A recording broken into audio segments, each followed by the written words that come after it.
Друзья, помню довольно хорошо историю, которая произошла в 2020 году. Касалась она маленького мальчика 7-летнего, звали его Савелий Рогоцов, дай бог здоровья, чтобы было у него все прекрасно. Не знаю, какова его история сейчас, но именно основываясь на этом, услышав новости от некоторых достаточно популярных средств массовой информации, я в этом выпуске вам расскажу как раз историю человека, который всю жизнь искал пропавших детей. И ловил извращенцев.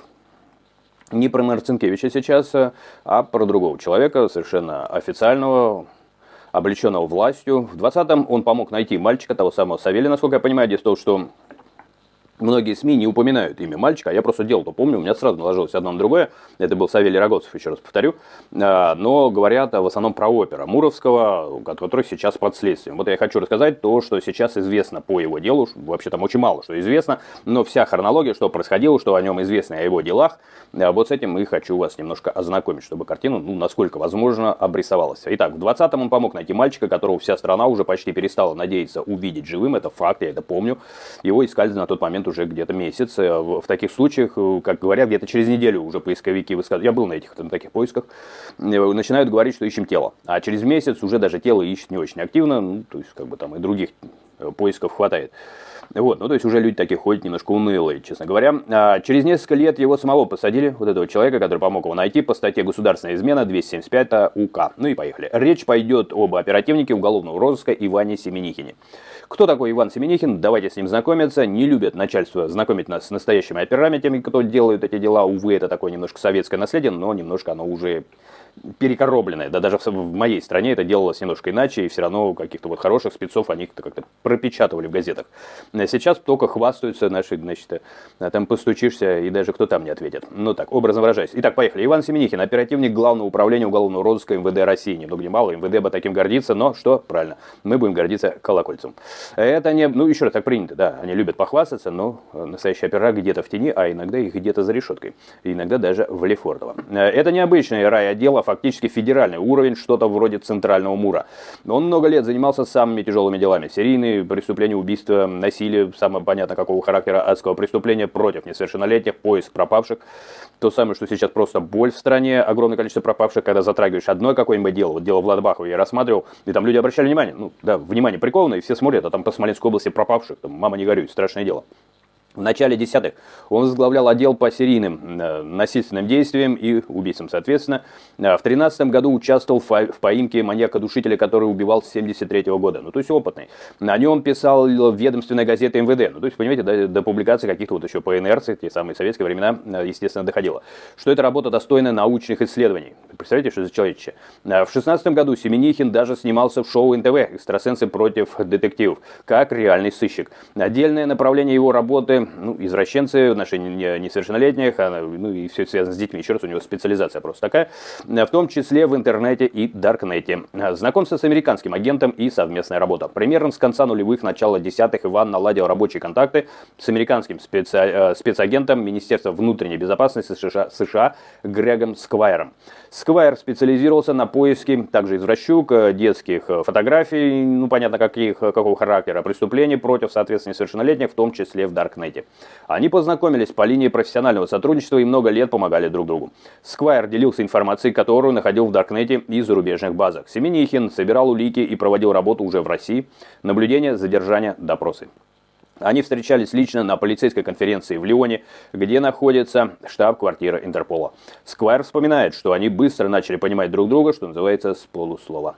И считали себя семьей буквально, которая работает ради детей, ваших детей, друзья мои, а не ради политики, и так далее. Исчезновение Савелия Рогоцова, давайте вспомним эту историю. Теперь переместимся во Владимирскую область осень 2020 года. 28 сентября 7-летний первоклассник Савелий Рогоцов выходит из школьного автобуса в селе Горки Камешковского района и до дома так и не доходит. Родители поднимают тревогу, подключается полиция. Следственный комитет, МЧС, прокуратура, местные власти, военные, волонтеры, Лиза, Алерт, конечно же, буквально тысячи людей прочесывают леса и поля. Дни идут, ребенка нет. Дело берется на личный контроль председателем Следственного комитета Александром Бастрыкиным. Несколько недель поисков и 0 результата. Многие уже начинают думать о самом худшем исходе.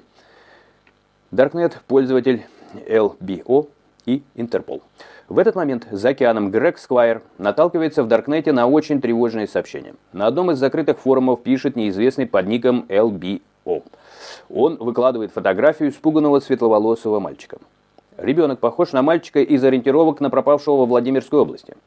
Сквайр сверяет детали и приходит к выводу, это может быть тот самый мальчик. Он срочно пишет Семенихину и пересылает ему эти снимки со словами «Срочно, Иван, тревога». Иван открывает сообщение и понимает, на фото очень похожий ребенок, тот самый пропавший мальчик. Но по одному нику ЛБО из Даркнета человека не найдешь. Даркнет – это серый интернет. Но фотография есть, а где? Нужно понять, что это в реальной жизни. Чтобы это сделать, к работе подключают офицеры криминальной разведки Интерпола. Сербы, Гордану Вуйсич. Она много лет занимается как раз киберпреступлениями, даркнетом и делами о насилии в отношении несовершеннолетних. Вуйсич начинает внимательно разбирать все сообщения ЛБО. Она вычленяет из них биографические детали, мелочи, дьявол в деталях, которые можно пробежать по базам. По данным BBC, там оказались 3 ключевых крючка. Всего 3. ЛБО пишет, что получает пенсию по шизофрении. Рассказывает, что его мать погибла в аварии с указанием времени. И упоминает брата, который служит в силовых структурах. Вот в этом месте уникальная комбинация. Уникальная, то есть такие редко повторяются. И эти данные можно сопоставить с реальными людьми через национальные базы и каналы Интерпола. И именно на этом этапе по открытым источникам пошла связка. Интерпол, Семенихин, российские службы. Примерно за неделю по этим признакам устанавливают возможную личность вот этого ЛБО. Им оказывается житель Владимирской области Дмитрий Копылов, живший недалеко от того места, где пропал ребенок. 19 ноября 2020 года полиция и Росгвардия находят дом Копылова в деревне Макариха. В подвале, врываются в этот дом, в подвале находят живого Савелия. Официальный сюжет регионального телевидения говорит следующее. По каналам Интерпола в Главное управление уголовного розыска МВД России поступила информация о публикациях в теневом сегменте интернета, где неизвестный мужчина хвастается, что удерживает у себя маленького мальчика.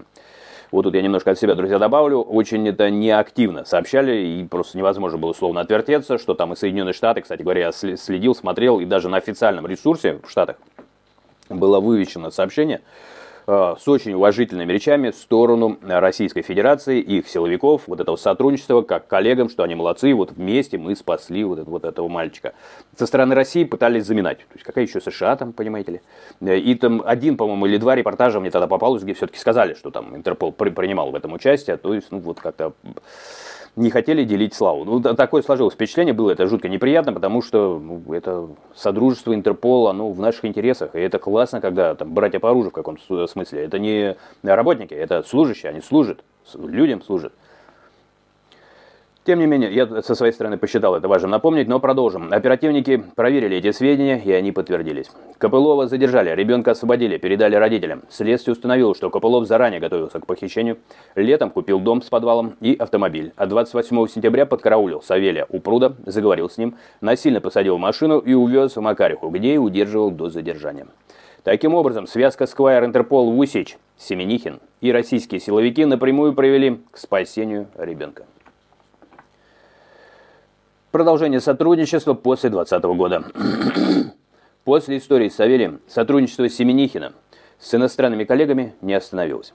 По данным BBC и «Медуза», в 2024 году Сквайр и Семенихин вместе вычислили еще одного россиянина, который подвергал, понятно какому, насилию собственного ребенка и ребенка друзей. Сквайр говорит, что восхищался тем, как Иван всегда находил время собрать улики или провести наблюдения в России, чтобы довести такие дела до финала. Они по-прежнему были на связи, обменивались информацией и помогали друг другу по делам о преступлениях против несовершеннолетних. Но все изменилось. В феврале 2025 года, по словам Сквайра, Иван внезапно перестал выходить на связь. Сообщения не читаются, ответов нет. 5 февраля 2025 года Лефортовский районный суд Москвы отправляет Ивана Семенихина в СИЗО по статье 275 УК РФ «Государственная измена». Дела по госизмене в России полностью засекречены, слушаются в закрытом режиме. Поначалу не было известно ни имени, ни биографии обвиняемого, только то, что это сотрудник силового ведомства. Лишь в 1926 году журналисты BBC и «Медуза» по открытым источникам и своим данным сопоставили факты и сообщили. Фигурант этого дела – тот самый оперативник Иван Семенихин, который участвовал в поисках похищенного ребенка во Владимирской области и сотрудничал с Интерполом и американскими коллегами. В чем его обвиняют и чего нам не говорят. Официальная формулировка государственной измены. Это может включать шпионаж, передачу сведений, составляющих государственную тайну, или помощь иностранной организации. Но конкретно в деле Семенихина ни один официальный документ в открытом доступе не объясняет, что именно ему вменяют, какие сведения, когда, кому и в какой форме он якобы передал. Адвокат Иван Павлов, который специализируется на делах о госизмене, в интервью отмечает, ФСБ могла ретроспективно признать его, вот это опять отыгрывание с новых законов, да, то есть обратная сила, уже я устал повторять, что это безумие, это хрущевщина какая-то, ну, когда коммерсантов расстреляли, придумали закон, а они уже сидели и применили к тем, кто не попадал под ужесточение нового закона, то есть так не делается вообще-то. Ну, то есть человек, когда совершает преступление, он не нарушает закон. Ты потом меняешь закон, и его судишь уже по новому закону. Это обратная сила, для тех, кто не в курсе. Иностранными офицерами. Ну, то есть это самоуправство. Это просто хочу убить, взял, нарисовал закон, расстрелять там светловолосых, и все. Это манечка уже какая-то. Это так делают те, с кем боролись вот эти вот офицеры. Короче говоря, ретроспективно могли признать, ну еще раз, это все не точно, это просто предположение, что могли его признать, и контакты с иностранными офицерами, американским агентством DHC и офицером Интерпола, шпионажем или выдачей гостайны. Такая схема уже применялась к российским ученым, когда обычное профессиональное сотрудничество с иностранцами задним числом объявляют нарушением режима секретности. Но подчеркивать тут имеет смысл, что именно версия правозащитников и экспертов это. Прямые связи конкретного эпизода, дела Савелия или других детей и формулировки обвинения, конечно же, не присутствуют. Официальные материалы по сей день остаются закрытыми. СИЗО, что известно у нас, суд и полная закрытость. Известно, что мера пресечения Семенихина была избрана Лефортовским районным судом Москвы. Как правило, по таким делам фигурантов содержат в СИЗО ФСБ Лефортово. Ну, кстати, это очень засекречено такое место. Там вот то, что мне приходилось слышать, там даже по именам не обращаются к заключенным, ну, изолированным на время следствия. То есть это не обвиненные еще люди. С февраля 25 года и по нынешний момент, весны 26-го, он находится под стражей, арест ему регулярно продлевают. Так это обычно и бывает по 275-й. Приговора на март 26-го в открытых источниках нет. Значит, либо суд еще идет, либо решение не попало в публичное поле. Все заседания закрыты, никаких стенограмм или материалов в открытых судебных базах нет. Скоро до троек дойдем, мне кажется, уже, друзья мои. ФСБ, Следственный комитет и МВД публично это дело никак не комментируют. Это же их сотрудник, это же их гордость. Вот это меня просто возмущает. Ну, это то же самое, как Денис Хусаинова. Дело, которое расследовал убийство, нашел убийцу, прям, ну там титаническое усилие. Такое на него началось давление, сотрудник Следственного комитета. Это сотрудник Бастрыкина. Хоть бы Бастрыкин слово сказал, в его защиту или попытках разобраться. Его уволили, Уханов, потом стал главой Следственного комитета, с прокуратуры залез, стал главой Следственного комитета по Смоленской области. Уволил такого человека, который, еще раз, я о нем знаю только вот это дело, о нем печатали журналисты, это вот если как пример приводить. Денис Хусаинов, но тот, кого он нашел, оказался сексотом ФСБ, занимался мигрантами. Это так, к слову. И все, и не нужен хороший следак. Гордость Отечества не нужна. Мигранты нужны, вот так. Убийцу отпустили. Ну, его уволили, хоть не посадили, то слава богу. Я про Хусаинова. Журналисты пытались поговорить с его адвокатом и семьей. По данным «Медузы» и «Медиазоны», они отказались от комментариев, ну, понятное дело. Публичных обращений от родственников или защиты тоже нет. Общий контекст всплеск дела о госизмене на фоне дела Семенихина. Вообще на него вышли журналисты, насколько я понял, поковырявшись. И именно из-за того, что пошло какое-то огромное количество вот таких дел госизмены. И, скажем так, на тот момент, когда звучало дело в 2020 году, я вот точно помню, что совершенно не звучало, было чем похвастаться, вот что меня тоже возмущает. Тогда звучало так, что вот там американцы нашли, и так и осталось. У меня до последнего момента было ощущение, что вот американцы нашли, где же вы Следственный комитет? Что же вы опозорились? Вот у меня было такое ощущение, я даже рвал металл в те времена, я помню это. А оказывается, что это наш шопер все сделал. Ему не славы, ну слава теперь есть, понятно, там в тюрьме. В Лефортовская ему слава. Да вы что, издеваетесь, что ли? Ну, таких людей даже если расследуют. Может он преступник, откуда я знаю? Может он одного спасал, двух ел? Я же не знаю. Но вы обязаны мне это рассказать. Вот те, кто его там судит. И закрытая информация, я понимаю. Значит, рассказывайте открыто, но рассказывайте с уважением, вспоминая, значит, тех людей, кого он спас, я не знаю. Как это? Как это так? Все засекретили? Вы что, народ не уважаете, что ли, свой? Вы что, Савелия не уважаете, его родителей? Вот мне хочется спросить. Тех, кто, значит, закрывает информацию по Семенихину. Вы что, нас, народ-то не любите, что ли, русский? Вопрос у меня возник. На фоне дела Семенихина правозащитный проект «Первый отдел» фиксирует рекордный рост приговоров за госизмену и шпионаж. Только в 2025 году по этим статьям осудили 468 человек. Эксперты говорят, что границы понятия госизмены сильно размыты. Под нее все чаще подпадают ученые, инженеры, военные, теперь вот и опера, у которых были рабочие контакты с иностранными структурами. В этом контексте история Семенихина выглядит особенно жестко. Человек, который с помощью Интерпола и американского агентства спасал детей и ловил извращенцев. Сам, я заменяю некоторые слова, даже извращенцев жестко, ну YouTube, вот просто он ловил тех, из-за кого некоторые дела озвучивать невозможно. Теперь его поймали. Кто? Сам оказался в Лефортово по обвинению в измене государства. То есть, может быть, спасать русских детей – это измена государству? Может так? Может, вот понатыкали мечети, может, там в мечетях не согласны? Я же не знаю. Вы же тогда рассказываете. Мы же не знаем. А также нас всех переловите. Мы же просто не знаем. Вы же сообщаете. Может, у вас какие-то подзаконные акты теперь шариату соответствуют. Я же не знаю, да, друзья? Ну или нет? У меня возникает вопрос. Сейчас по состоянию... А то патруль шариата недавно поймали. Но они уж слишком много народу избили на улице просто. Не так люди ходят в России. Патруль шариата. Это реальное дело. Их задержали. Там ходили отморозки какие-то. Замотанные. Сейчас по состоянию на март 26 года мы знаем следующее. Иван Семенихин, оперативник ГУР МВД, специализировавшийся на делах о пропавших детях, извращенцах, в 20-м участвовал в спасении Савелия Роговцева с помощью информации из Даркнета, Интерпола, американского агентства. В феврале 25-го его арестовали по статье 275 УК РФ. Он больше года находится в СИЗО. Дело полностью засекречено. Существо обвинения неизвестно, официальных комментариев нет. Есть только версии правозащитников иностранных коллег. И меня интересует мнение народа. Народ, пиши, народ, давай. Или делись этим видео. Я просто вас игнорируют, по-моему. Ваших детей спасал он. Настоящей причиной может быть его многолетнее сотрудничество с Интерполом США в расследовании преступлений против, ну, понятно, значит, ваших маленьких человечков.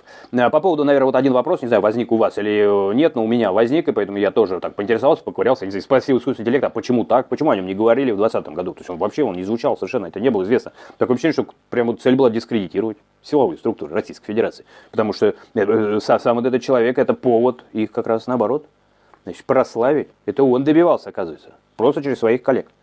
Просто он вместе, и кто-то первый увидел, но работал он. Так вот, знаете, что мне отвечает искусственный интеллект? А так принято, потому что любят лавры собирать, там тот же Бастрыкин и так далее, они любят похвастаться, они там колокольцевые всякие, они медаль, там ордена, понимаете? Вот. Опера не нужны, опера работайте. Им же нужно себя представлять. Я, кстати говоря, это не первое дело. Мне уже попадались такие, какого там по уши ловили, там тоже опера рассказывают, такие какие-то они замотанные, господи, их там накормить хочется. Ну вот, они эти работают, они там эти все улики, мелочи, все это собирают, там камешки, букамешки какие-то, букашки, какашки. Находят, серьезнейшие дела раскручивают. Им начальники мешают эту работу проводить, давят на них, там что-то займитесь другим там, и так далее. Вот, они выкручивают, доводят, а потом бегает какой-то, ни одного раскрытого, понимаете, раскрытия, ни одного, он бегает там, охотник на маньяков какой-то, там, глянешь, у него там реально его-то дело-то, во. Таких, там, как минимум двое сейчас существует, а за ними были реальные опера, которые действительно все это делали. И меня почему возмущают опера? Мне прям к операм хочется обратиться. Вы должны о себе заявлять. Потому что человек, которому понадобится однажды спасение, помощь ваша, он же по незнанию пойдет к вашим начальникам. Вы знаете, что они, дундуки. А люди не знают. И они пойдут. И будет как с Алиной и Аяна. Там советник приехал, понимаете, охотник. Сказал, бейте всех, значит, ну не так он сказал. Он говорит, значит, подозреваемые там, понимаешь, я уж точно не помню, там от 15 лет до 75 мужчины все. Охренеть, там деревню замесили. А играет в эту картинку, как Чикатило, типа, ловили, там половину придуманного. Ну что, там можно все вплоть до портфеля описать. Ну, вы ж в идиотов-то не надо играть. Да, черт, а еще начальство. И говорит, а к ним люди обращаются, люди им верят. Там местные какие-то, да, опять же, те же менты. Они такие, ну так сказал, значит, мы так будем делать. Еще вообще врубиться не могут. Какой очень точный образ им нарисовали. Понимаете? Там до жертв. Там один, по-моему, повесился. Как калашматики, как начали, кто подозреваемый? Я сейчас по портретам составил портрет там. Все, с рождения до смерти, все мужчины, вот, промежуток, значит, возрастной, от нуля и, значит, до могилы. Вот. Найдете таких? Ну, они нашли, все. В общем, друзья мои, печально, да, есть такое выражение, да, страна должна знать героев, но обычно говорится об отрицательных героях, ребята мои дорогие, ну, хорошо, тоже должны знать, таких как герои, это просто легенда сыска, огородников, рассказывайте, почаще таких надо, и реальных оперов, их надо знать, и это очень печально, что, извините меня, через 6 лет я вообще узнаю, значит, как звали того, кто это дело провел, да я бы в то время, я бы плясал отчасти, я люблю похвалить ментов. Меня бесит не сами менты, когда они плохо что-то делают, да, мне есть такое свойство ругаться, потому что хочется это хвалить. Раздражает-то не то, что, значит, они плохие, а то, что повод-то давайте похвалить. Они как дадут повод, так их либо увольняют, либо сажают. Что это такое? Вот объясните мне вы, что это такое? Вот граждане мои дорогие, которые досмотрели до этого момента. Это вообще нормально или это враждебное действие в отношении государства? И самое главное, население, которое защищается этими самыми ментами и операми. Пишите. И берегите себя.